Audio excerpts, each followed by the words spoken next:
The Duncan Trussell Family Hour is partially sponsored by Audible.com. Go to audibletrial.com/family hour, sign up for a trial membership, and you will receive a free audiobook, and Audible will send the Duncan Trussell Family Hour $15. The Duncan Trussell Family Hour is also sponsored by North Central Positronics. North Central Positronics. All hail the Crimson King.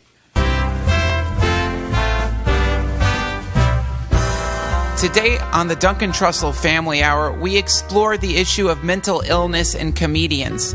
What happens when a midlife crisis consumes a comedian in the midst of an otherwise successful career? We interview Tim Heidecker as he goes through a midlife crisis at the LA Zoo. Now a word from our sponsors. Good day. This is inspirational speaker Norman Lake, author of Lake's Love, a book about how to recover from addiction by becoming more addicted. I was recently addicted to feet and spent 5 months in Thailand allowing every top prostitute that would take my money to use my member as a kind of fleshy trampoline or treadmill. The end result of allowing so many prostitutes to tromp and tread upon the most tender part of my body was the skin sloughed off like a snake, and I found myself in an economy urgent care center, considering filleting a pistol until a bullet blasted the back of my head all over the wall. But my friends at Short Design T-shirts, hearing of my plight, were kind enough to send a special cotton harness, which I was able to use to suspend my penis and keep it from making contact with matter. This saved my life. Short Design T-shirts make some of the softest fabrics known to man. If you don't believe me, go to their website at shortdesigntshirts.com. Check out their wonderful selection of shirts and consider purchasing one for yourself. If you put in Duncan when you buy one of these shirts, you will receive 10% off. ShortDesignT-shirts.com. They saved my life, they could save yours. 2 days ago, I received this message from Tim Heidecker on my cell phone. Hey, it's Tim. I want to do the podcast again. Meet me at the LA Zoo tomorrow morning. Something was wrong. I could just tell. It was something in his voice. The fact that he invited me to the LA Zoo in the morning without giving me a time. Something was wrong, so I called him back, and this was his voicemail. Leave a message. I thought it was creepy that he'd left the entirety of Elliott Smith's Angels on his answering machine, but Tim's a weird guy. He's got a weird show, the Tim and Eric Show, so I figured it was just some kind of conceptual gag. I didn't talk to any of his friends at the time. I just went and met him at the zoo and recorded the podcast that you're about to hear. I just want you guys to know that I was not aware that Tim is actually in trouble when I went and did this interview. Had I known that, I probably wouldn't have been so abrasive during the interview or jabbed at him so many times. I probably just wouldn't have gone to the zoo at all. But after the interview, I immediately called one of Tim's best friends and comedy mentors, DJ Doug Pound, to tell him what had happened, and this is what he said. The weird thing is that he only hangs out at the zoo, and it's kind of bizarre, but that's his place that he kind of latched onto, especially some of the big apes. He's been hanging around there, and zoo. He's also been getting in trouble at the zoo. Like, they kicked him out a few times, and I had to go pick him up, and he begged me to circle around and just drop him right back off again. After he put like a different baseball hat on, and he got back in. They didn't notice it was a different guy. But after that, he's been hanging out at the kind of the darker exhibits where like the nocturnal animals are hanging out. Like, he hangs out at the opossum house and the kiwi tent. He's over there. He's trying to talk to kids a lot, which is, it sounds creepy, but it's actually not creepy. He's just talking to kids. I don't know about what, but the parents are always kind of weirded out. I mean, he looks like a regular guy. He doesn't look any different. He's just always at the zoo. So there you guys go. I didn't know that he had lost his mind. Since then, I have talked to his family. I talked to his wife. They want me to release this interview. They say they want people to know that sometimes people like Tim go under the crazy bus. And when the bus gets done running over them, then that's the time for the internet and everyone out there to get together and wrap him and swaddle him up in love cloth and rub his wounds down and oil him down and send him back on his way. But right now he's still getting tumbled down there, so I guess the best thing you could do is just send him positivity and love, and tweet to him at Tim Heidecker that you hope he feels better, and I'll keep you guys posted. So everyone, please welcome to the Duncan Trussell Family Hour, my friend, the very courageous Tim Heidecker.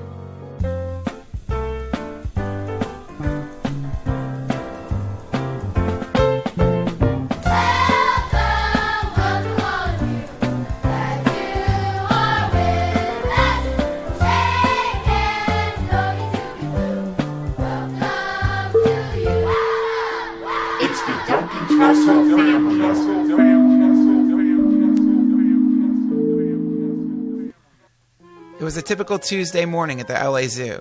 Clowns putting on their morning makeup in the parking lot, wedding parties getting ready for the big day. Tim emerged from a nearby porta-john, wiped his hands on his pants, and embraced me. He seemed inordinately excited to get into the zoo, and he rushed us over to the ticket booth. Hi. Hi, 2 for the zoo, please. $34? What kind of animals are you showing today? Most of our animals are out. They should all be out. You got the gorillas? Yeah, the gorillas are out. That's The all only I thing want. we don't have is lions right now. Oh, okay. What happened to the lions? The lions passed away. Our last one passed away a few weeks ago. Oh, it's terrible. What do you do with the lion's body when it dies? I don't know, honestly. I'm sorry. Tim had been mostly silent till we entered the zoo. And then? Here's the thing. Uh-huh. The only thing that matters is that we get to Campo Gorilla Reserve. Everything else is a waste here. What? So let's head that way. All right. So we're looking at the map right now. Okay. So, Tim, with all this stuff going on, it's amazing to me that you even have time to go to a zoo. It seems like in between making films, pitching TV shows, absolutely, your production company absolutely films. They're how many shows are you guys producing? I don't really know the count. I'm trying to figure out. International Marketplace is right up ahead. They should have some animals right away as soon as you come in. We're being forced to walk through this sort of like gift shops and stuff, which is, it's like, I guess it makes sense. Where are we? You've got a lot of zoo anxiety. Maine Zoo. I just saw a sign for the Maine Zoo. So, Tim, let's talk a little bit about what's going on in your life. You just got back from Australia? Yeah, I was down in Australia and New Zealand. We were doing some shows with Tim and Eric, some live shows, and some sightseeing and everything. It's a really great place. I met a couple of your fans down there. Oh, wow. They were in line. We were doing some signings and photo opportunities. And, they were what you might expect your fans to look like. What do you mean? With, like, dreadlocks and, Oh, yeah. patchouli reeking. Yeah, all my fans have dreadlocks and wear patchouli. So when you're preparing for one of your shows, as a comedian, when I'm preparing for my shows, I meditate and write down my jokes and stuff. But what do you guys do? You bag cheeseburgers and then that's pretty much it. Put some cheeseburgers in the bag and then throw them in the crowd, and that's what you get at one of your shows, right? No, I do, because our shows are very physical. There's a lot of running around and dancing and singing. We're walking by a beautiful waterfall. That is nice. And So I make sure I stretch. Right. I spend a lot of time stretching. Yes, yes. And vocal exercises. Yes. Because when I first started going out and doing these, the first tour, second tour, yes, I blew my voice out. I like strained my voice on the first night. Hey, what'd you blow your voice at? Yelling at the hamburger chef to hurry up and make more hamburgers? See, I'm not sure what you're referring. We do a bit where we throw out hot dogs, if that's what you're talking about. Oh, hot dogs. Okay, I get it. One of the bits where we throw hot dogs out to the audience. How long did it take you to write that? I don't remember even writing. Or do you guys have writers? Just, we have. Do you do an outreach at like public health facilities and let them write for your show? No, we write it ourselves. So I don't know. Well, that must be tough. Swans were easy to see. Where's it, God? At this point, I was beginning to realize that this is not the Tim I knew. He seemed disoriented, and I noticed that his eyes were dilated in a way similar to the eyes I had seen of bath salts users or crystal meth addict. I decided to get him to talk about something familiar to him. Tell me a little bit about the comedy. The comedy is a film by director Rick Alverson that he wrote with a couple friends of his, and I'm in it, and Eric's in it, and Eric Wareheim, my comedic partner. Greg Turkington, James Murphy. And it's a movie about this aging, middle-aged hipster living in Williamsburg, who's sort of having a little bit of a, midlife crisis, or sort of at a crossroads in his life, and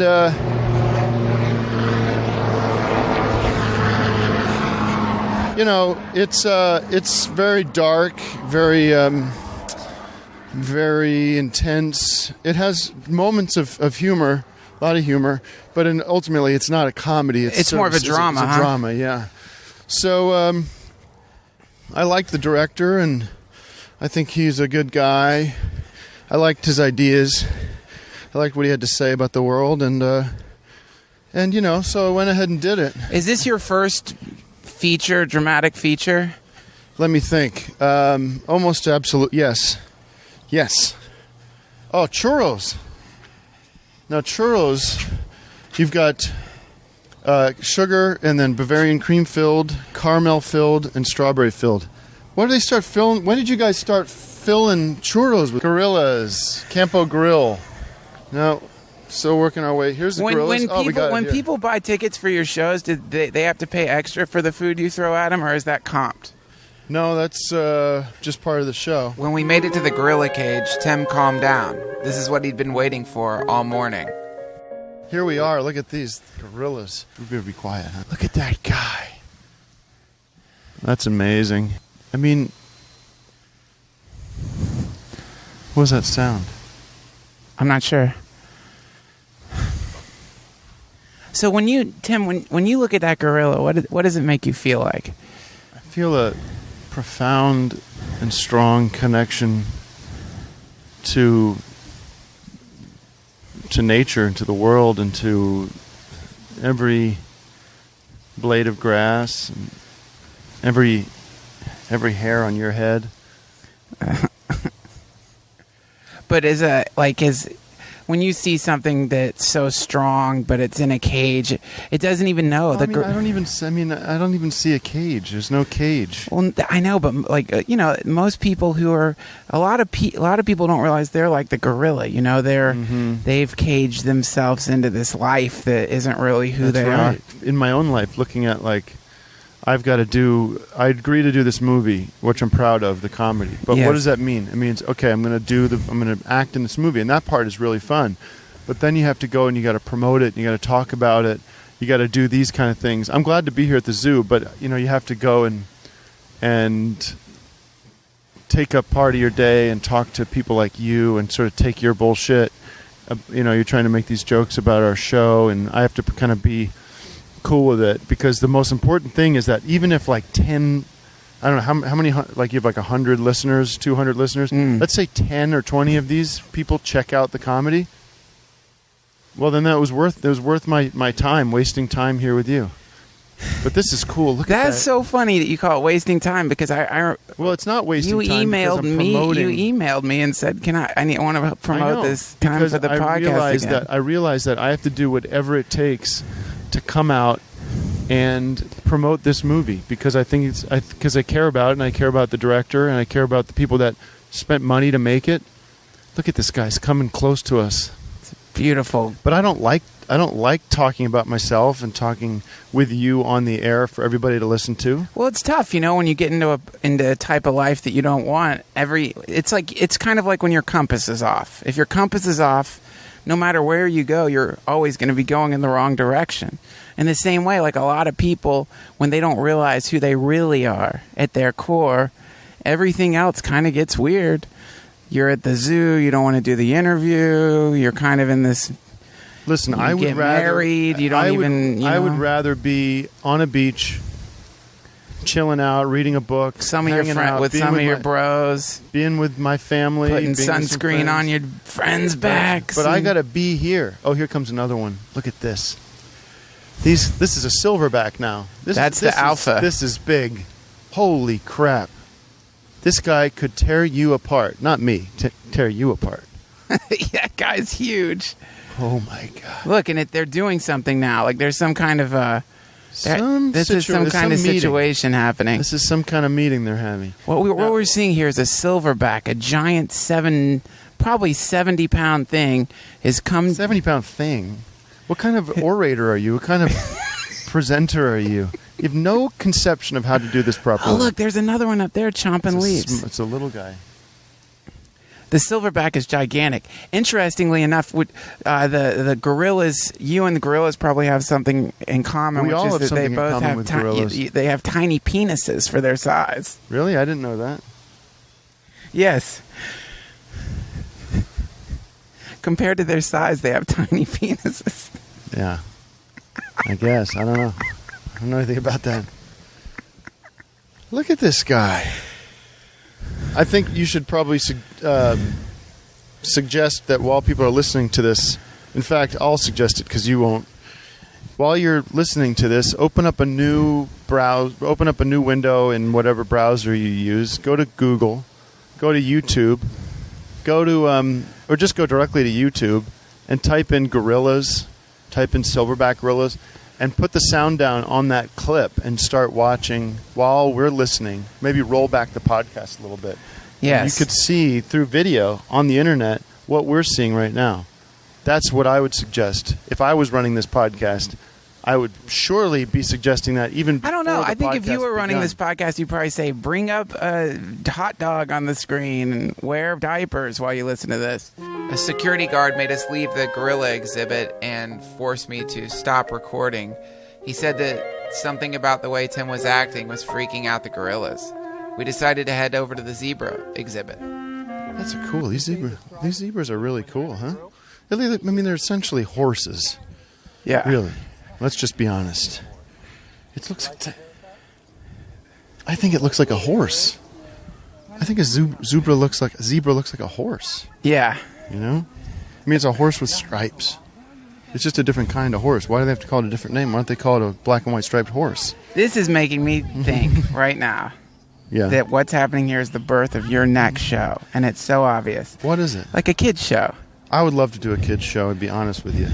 I love kids. I have a great chemistry with them. Yes, and I'm sure. I think kids have a great sense of humor. Mm-hmm. And I think they have an irreverent sense of humor. You know, you don't have to go all sex jokes. Right. You know, because that's not what people get tired of that. Sure. But if you can be silly and be irreverent with kids without being R-rated or sort of above adults only style humor, R-rated humor. So, look at this zebra's just lying down on its side. You don't see a horse do that ever. It looks like a dead horse. That's and a good. kid would That's so find funny. that Would laugh funny. so hard at that. Yeah. So yeah, that's kind of where your humor's at. It's kind of at the Well, I think it 6 to 8 spans. year old No, level. it spans multi generations. I have audience. I don't know if that's true. Oh well, I know it's true because if you look at the makeup of our audience, say at a live show, for instance, in Australia, on the other side of the I world, bet there's not a lot of you'll find- makeup in your audience because it's all guys, like 22-year-old You know guys. what? I'll be honest with you. It is about 60-40 guys. There's certainly a few more guys, but compared to I think your average kind of nerdy comedy kind of thing, there are a lot of women, and I have a lot of female fans, and Sure you know, do. I think it's because it's not really gender-based comedy. No, I mean, even calling it comedy is like, you don't even have to call it that. So here we are at the, this is the little deer stand, deer creatures. Yeah, you don't know much about animals, do you? Beautiful deer beings. Having fun in the dirt. Yeah. This is sort of the peninsular prolong, the Berendo Peninsula. These are generally found down in the Baja region. How do you know so much about these? I studied zoology in college, and I read a lot of books on zoology. Oh, these are some beautiful rams over here. The battling rams, the desert bighorn sheep.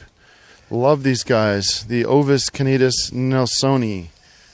Part of the whole, if you look in the whole western United States, you'll find these guys. They're eating cactus, yucca, fruit, desert plants. This is crazy. How are you able to just... What, did you study this before we came here? No, I have a general knowledge of zoology. Everybody should. What are these creatures threatened by anything, or is there any kind of... Well, I mean, they're, you could say from domestic animals because of shortages of water. There's some issues, of course, with global warming. We find that I think you've found your place to be, man. This is where you belong, doing very dry commentary on desert animals. This seems like more what you should be doing. Well, it's one of the things I like to do. I don't think it can be the only thing I do. No, but I mean, this is like I feel like I'm with Einstein when he first found a chalkboard. Okay, that's weird. This lowland anoa is a really, really unique animal. It only lives on the island of Sulawesi in Indonesia, and they're really, really they're endangered, and they're very specific to this one island. And it's amazing that the LA Zoo has even one of them, and we have to respect this animal, and we have to make sure that it doesn't go extinct. Thank you. That was great. On. That was really good. See, and it's beautiful too with the horns. But this feels good, doesn't it? This is like suddenly you get to take off the costume. You don't have to pretend to do that whole dumb comedy thing. Now you get to be serious and talk facts. The babirusa. Now this is an amazing This is like creature. a warthog kind of thing. With This looks like something tusks. you would find in a time machine. This is something when your time machine opens back in your laboratory, you do not want it to come out. It's a wrinkled gray. Yeah, this is someone would look at this real quickly and say this is a mistake of nature, but I think it's beautiful. Yes. And it's got just incredible hide. That is a Look at thick that hide. hide. That hide is this is the type of thing that this thing would kill you if you ran into it in the wild. No, absolutely not. Those thick tusks would dig into your skin. This is a vegetarian, an herbivore. Yeah, but if it came in, if it came upon you in the wild, leaves, insect larvae, you would nuts. be doomed. They're swift runners, excellent swimmers, and their sense of smell and hearing are acute. But I'm amazed that you know all this stuff about animals. Honestly, I had no idea that you knew this stuff, but it kind of makes sense. It's not that hard. It's not because like, a lot of people when they meet you in person, they're like, this isn't a comedy guy. This is more like a kind of retired scientist. Mm-hmm. Well, there's a misperception, I think, out there in a lot of comedians I know, not necessarily you in particular, but a lot of comedians I know are to be talented, to have access to creativity, and to be, to be competent enough to make a living out of it and a career out of it. You're generally going to be starting from a baseline of a well-educated, intelligent person, like kind of like dry, some people I know. filled with facts, like an old dry bag of facts. What do we got This here? beautiful little spring deer. It's just unbelievable. I mean, what a pleasure to be in the presence of this majestic. I mean, you're looking at something, baby, about a meter and a half high. Really just, when you think of a spring deer, when you picture spring deer, this is what you're looking at. Mm-hmm. Look at those little horns. No, well, there's no horn. There's one horns. horn, yeah. 2 horns. One small There's 2 horn. horns. 2 horns. Hello, everyone. Hi, guys. We just passed a group of kids, and they definitely look at Tim like a clown. Look at this warthog. Now, this is a clowny-looking animal. I have never seen... This is a beautiful, beautiful Chacoan Peccary, which, if anybody knows, is found in arid, thorny forests of Paraguay and Bolivia and Argentina. This is amazing. I have to tell you. Actually, Duncan, this is interesting. They were thought to be extinct until 1972. They were found, and it's just remarkable that we've been able to keep this incredible animal here at the zoo. I got to tell you, man, this is, to me, the fact that you emailed me, and kind of a, I don't know, it was weird. I'm not used to getting that level of, like, I don't want to call it desperation, but like definitely motivated to try to promote this film. I get this email, and then it's so funny. Now I understand why. Because at the zoo, you have creatures living in kind of a fake habitat where they don't belong. And in your life, we've got a scientist who's put himself in a comedian cage. No, I'm not. I don't claim to be a scientist. I have just a general that interest kind of in mind, this an kind of thing. academic, intellectual, kind of dry, exploratory mind. A man who, in front of a class, in front of a whitebboard with a grease marker. I don't know why you keep saying dry. I mean, it's like, I don't mean. What do you want me to do? Talk like this, like I'm an idiot? I don't know. No, what kind of tone of voice do you think you have that people enjoy listening to you? It's not a tone. I think I have a very annoying voice. Because when you're off the air, you have a normal, grounded, reasonable voice. That's the way I talk, whether I'm on the air or off. So now you're going to do like an inside baseball thing and try to say that I have like a... He puts this affected voice that I can't imagine you think it's successful. People meet me on the road. They know I talk like this. Well, you don't talk that way in private with me when we're having dinner or when we're spending time with friends. All right, well, let's cut to a commercial. In recognizing a communist, physical appearance counts for nothing. If he openly declares himself to be a communist, we take his word for it.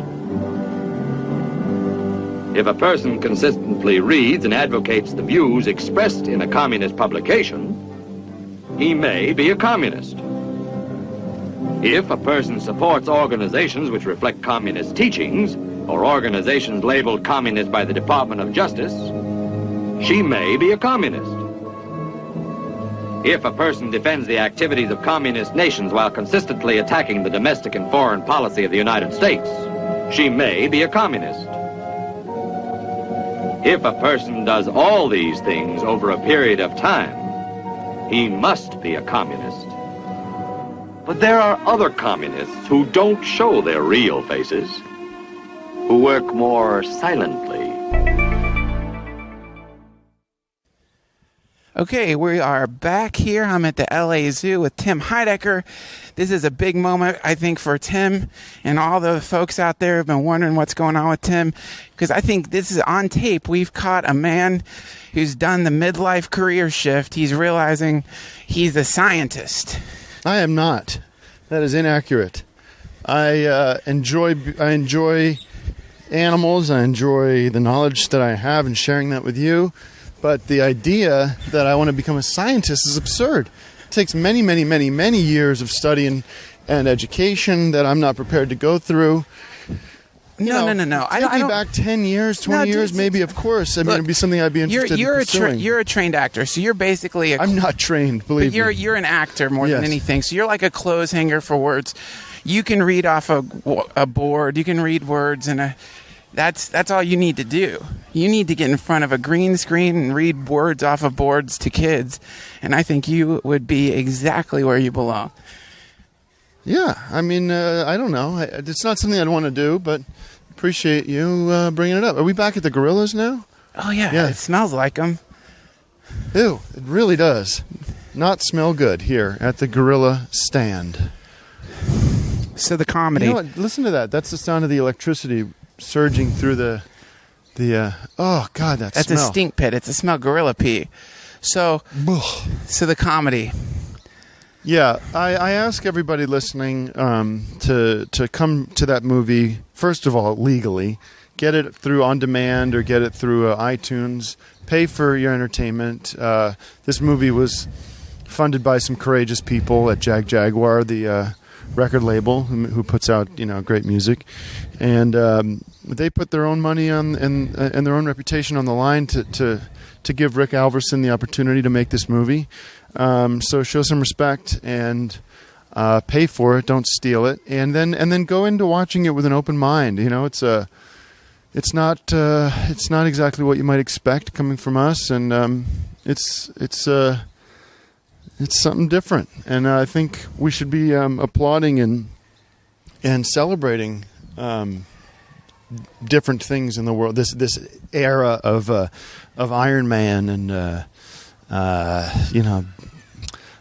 Garfield remakes and this and that. Come on, let's just try different stuff. And guys, I don't think you guys are thieves. Tim's opinion of the people who listen to this podcast is low. I say that to everybody. I say that to my own. Listen, my own fans are just my own audience is just as bad. They think that they're entitled to stuff, and they think it's cute and cool and fun to just download stuff willy-nilly at their own discretion.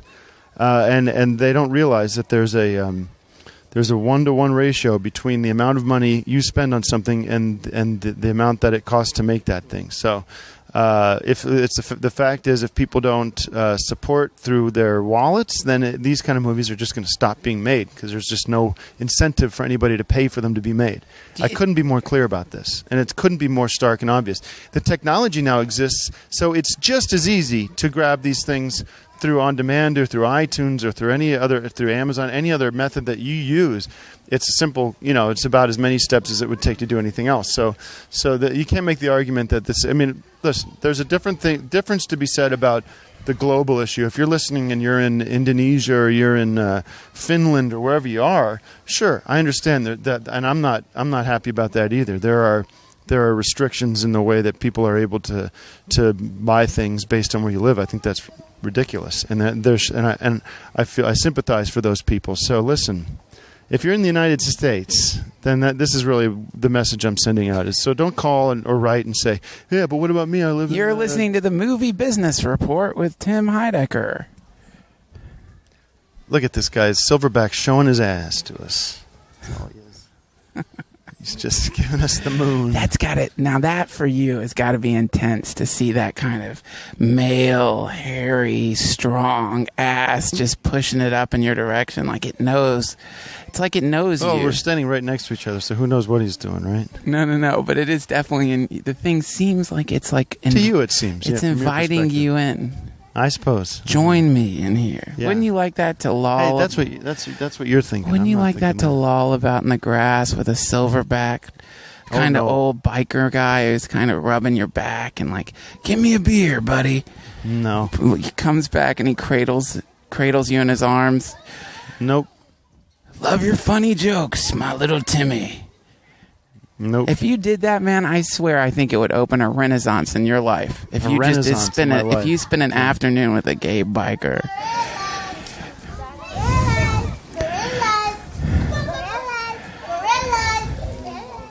Look at that, Tim. Tim, look at that. Oh, that smell. Wow. That is pungent. That is look at this this is this my the woman that's the same age as me? Yes. I can't remember her name. 36. Look at those long arms. It's the depth of your observation and appreciation of these animals. Look at those long arms. We're making a podcast for fun. What's your name? You ever hear a podcast? Benji. Have you ever heard of a podcast? Yeah. So we make a little radio show for online. What do you think of these gorillas? See, this is how you do an interview show. What do you think of these gorillas? They're so cool. I love these things. That one is the same age as me. I'm 36. How old are you? 7. And maybe, have you ever seen any gorillas like this before? Yes. What's your favorite animal at the zoo? The gorilla. Very exciting. Me too. That's my favorite animal too. Well, thanks for stopping by the podcast. That was great, Tim. I just watched somebody come to life. That is what... It's going to be online. What is the name of your... What's the name of your podcast? The Duncan Trussell Family Hour. It's called the Duncan Trussell Family Hour. DuncanTrussell.com. How you do? do that?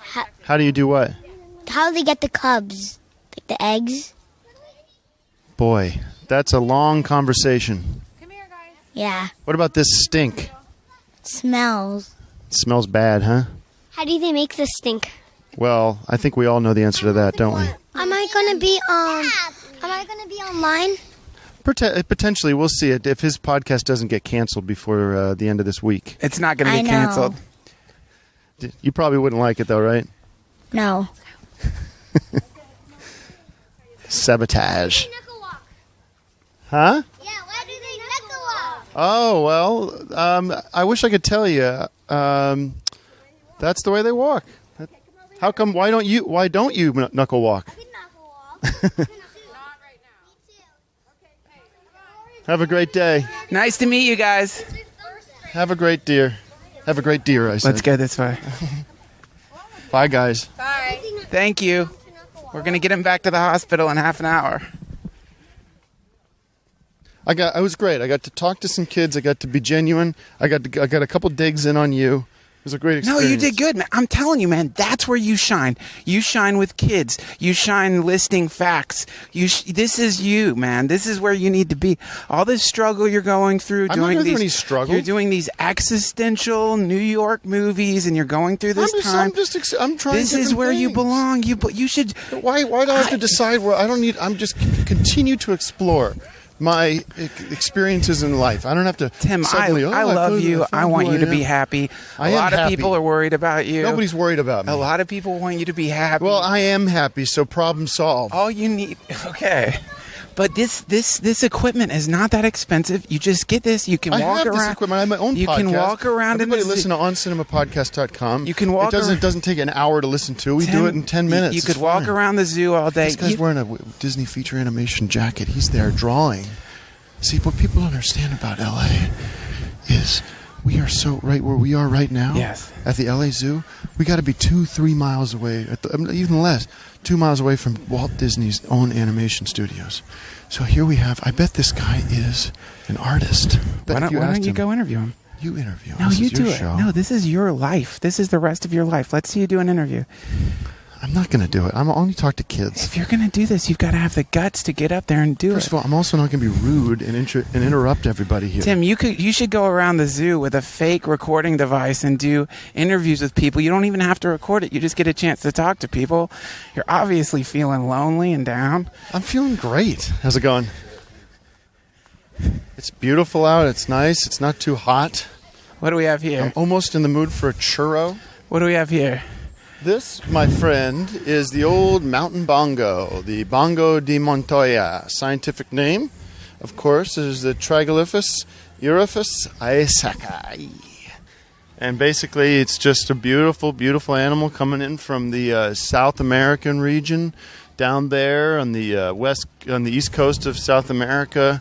These are beautiful animals. Just they're looked right at you. It's really, you look at this and you say, someone said to me the other day, if you think about cows, milk cows, where do they come from? You don't see cows out in the wild, do you? When you look at an animal like the mountain bongo, you go, that's where cows, that's, one of the animals, one of the ancestors of the modern day milk cow. You can see it. You see it in their eyes. You see it, look, it looks like it could be a cow. You know what you could call yourself for your zoo interview show? You could call yourself Zoo Radley. I don't get that. It's Boo Radley from the... Yeah. That doesn't make any sense. It's No, dumb. kind of like a lonely guy who loves kids. Zoo Radley, that could be your show. I'm not a lonely guy, and I'm not interested in that idea. Thank you. But kids would you'd be like the legend of the zoo. The lonely guy comes out once in a while with a microphone and interviews you about gorillas. I don't think so. That's not interesting to me. It seems like we're going around in a circle now. So let's see, where are we now? Well, we should try to see maybe the elephants, huh? Yeah, let's go. Let's go see the elephants, Tim. What are some things you love about elephants?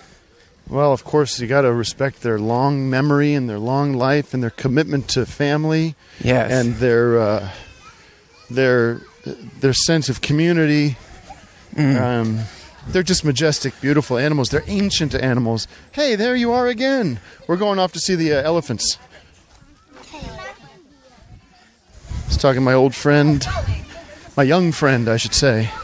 They're a little unnerved by you, but I think that if you did this more... Well, I'm a big guy with a microphone in my hand. No. They sense. Much like the animals, they sense. I don't see any... Oh, there's the giraffe. Let's go to the chimps. It's this way. They sense something about you. You can feel it, Tim. It's not as bad as you think, man. You're not spinning out. It's just... I just think, when you listen to this, you're just going to keep hearing these... I don't know if you listen to your own podcast, but if you're going to keep hearing these jabs and punches from you, and you're going to hear they never connect, they never hit, they never. I'm not trying to hit you. They never hurt my feelings. Nobody wants to hurt you. No one wants to hurt you. Everyone wants you to be happy. No one's trying to hurt you. So when you see that guy jump out of the plane, remember the guy just jumped out of that balloon, and in the beginning he does that spin. And it's scary. He's out of control. I didn't watch the footage. So he's spinning. He's going too fast. He doesn't know what to do. He doesn't know how to grab his equilibrium. It happens to everybody, man. Okay. Well, I don't know what that's in reference to. We all go through periods of finding our balance. So the sense of falling is a sense of when you realize you're not falling, you're flying, then you're free. Okay. You can put that on your tombstone. Let's see here. We got... It's this way. Monkeys. How's it going? Oh, there's the giraffe. Oh, look at this. Now, this is a giraffe. I don't think I need to explain too much about that. Giraffes are the first animal. They were actually the first animal ever. Huh. I didn't know that. Yeah. You have... They're actually from Eastern Africa as well. This Maasai giraffe. What a majestic animal. You keep saying that, majestic. Well, I think it's an appropriate description when I'm looking at a goddamn giraffe. I mean, sure, if I'm looking at a goddamn, warthog, maybe not as appropriate, but... Look at the tail. It's long, almost human-looking horsehair style tail. And they use that to swat flies and gnats and basically keep them comfortable and keep them cool. Yes. How long is the neck? The neck is generally about 8 feet long. How much do you think one of these majestic creatures weighs? Oh, boy. I'd have to say... Look, Tim. I mean, the neck itself... It's checking us out. Hello. The neck itself is about 500 pounds, so you're thinking 1,500, 2,000 pounds. That thing looks like a dinosaur. I definitely see that. You see the dinosaur. You see some horse. We're all connected. I mean, I feel as connected in a way to the giraffe as I do to the gorilla. I know that sounds like some new age bullshit that would come out of your mouth, but I believe it. Okay. I believe it. And there's no better place to see it on display than here at the LA Zoo. California Gold. That guy's going to end up needing someone to take over California Gold. What, Huell Hauser? Yeah. No. You're like the new... I feel like I'm with Huell Hauser. No, that's not something that interests me. But, have you ever heard... Can we stop for a second? Because I want to tell you something. There's a beautiful Quaker hymn. Beautiful Quaker hymn? A hymn, yes. No, what about a beautiful Quaker her? That sounds more interesting to me. Okay. There's take a seat. There's a beautiful Quaker hymn. And when I'm sitting with you, exploring what's going on with you and getting some information for some of your friends and you're worried. Yeah, why are you so obsessed with exploring me? There's a wonderful Quaker hymn, and the lines go, "'Tis a gift to be simple, 'Tis a gift to be free. 'Tis a gift to come down where you ought to be. Sure. And when you find yourself in the place just right, you'll be in the valley of love and delight. Oh, okay. Beautiful. That's got a nice American feeling to it, doesn't it? Mm-hmm. But you know what that is. 'Tis the gift to be simple, 'tis the gift to be free, 'tis the gift to live and whatever. Yes. And when you find yourself in the place just right, you'll be in the valley of love and delight. Think of that. That's always, that's beautiful. And I think everybody tries. No more whipping those hot dogs up in Australia. No more pushing that comedy boulder up the hill and wondering why it always rolls back down on top of you. I'm doing fine. Just waking up in the morning, getting your microphones out, getting your recording device, going to the zoo, and interviewing kids. Think of that. Listen, I think that would be fun. That sounds like a really fun thing to do. But certainly not my main focus. What's your main focus this year? My main focus is to do more, to get another TV show going, and to just be involved with creative people, making creative projects, and doing some more stand-up comedy, and just and doing stuff with Eric, and letting our company grow, and continuing to have a great relationship with my friends and my family, my wife, and just enjoy this blessed life that I have, and thank God every day that I am able to be a creative person and create stuff, and not and some people out there. I understand some people don't like it, but some people do, and that I'm blessed that those people. Nobody's keep judging supporting. you. No one's against you. I understand that, and that's fine. So I appreciate it. Appreciate you letting me come on here and plug my movie. These guys worked really hard making this movie happen. So everybody out there, go check it out. It's called The Comedy.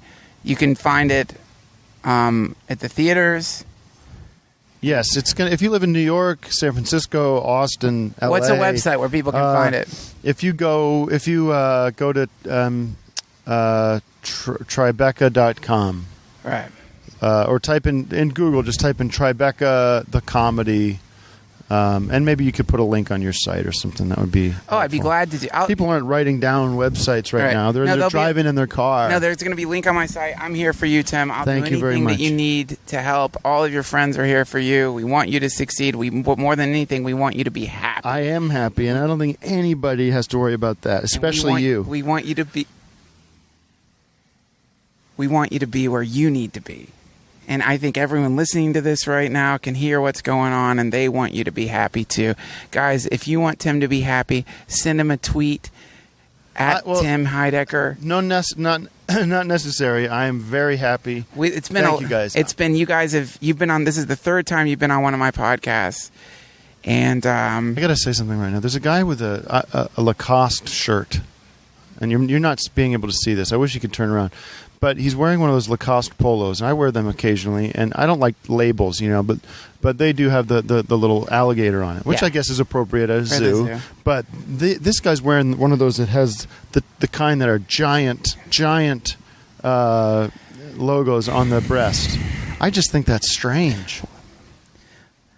We want you to be happy. I am happy, but part of being a comedian, and a successful comedian at that, is being able to be frustrated and be able to be angry. The alligator is bad. No, and just be observant and judge and have opinions. And sometimes it's not just about being happy.